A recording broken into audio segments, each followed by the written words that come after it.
It's a Heidel minicast. And now, Scott Clark. Today's Heidelcast comes from an essay by John Muether, the title of which is The Theonomic Attraction. He's explaining in 1990 why people were finding theonomy attractive, and it's instructive since we're in a renaissance of theonomy, and people are finding theonomy once again attractive for many of the same reasons. The essay is in a volume entitled Theonomy, A Reformed Critique, published by Zondervan in, as I say, 1990. And our reading comes from page 254, at least it begins there, and he's addressing the topic of the biblicism of theonomy. If the Heidelcast helps you, won't you help us keep it going? You can make the coffer clink by clicking on the PayPal link on the Heidelblog or by mailing a check to Heidelberg Reformation Association, 1637 East Valley Parkway, number 391, Escondido, California, 92027. John writes, Theonomy shares with contemporary evangelicalism a biblicist hermeneutic that depreciates the role of general revelation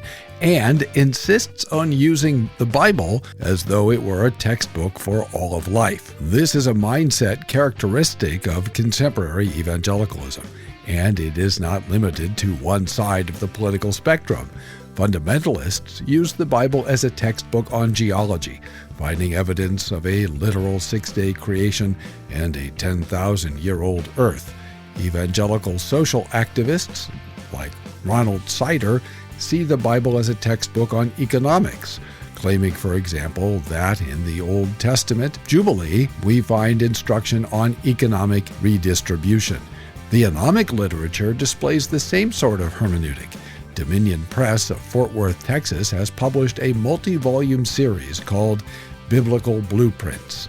The titles in this series include the following: Ruler of the Nations, Biblical Blueprints for Governments, Who Owns the Family, Biblical Blueprints for Family-State Relations, In the Shadow of Plenty, Biblical Blueprints for Wealth and Poverty, Honest Money, Biblical Blueprints for Money and Banking, The Children Trap, Biblical Blueprints for Education, Inherit the Earth, Biblical Blueprints for Economics, The Changing of the Guard, Biblical Blueprints for Political Action, Healer of the Nations, Biblical Blueprints for International Relations, Second Chance, Biblical Blueprints for Divorce and Remarriage.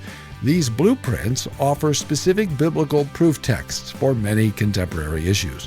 Why, for example, should the United States return to the gold standard?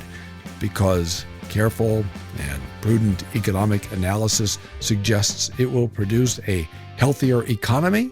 No, because Deuteronomy 25:15 says that you shall have just weights and measures. Thanks for listening. Tune in tomorrow for more from the Heidelcast, brought to you by Heidelberg Reformation Association.org. Don't forget, when the coin in the coffer clinks, the cost of bandwidth shrinks. Copyright Heidelberg Reformation Association. All rights reserved. This is a Heidel Media.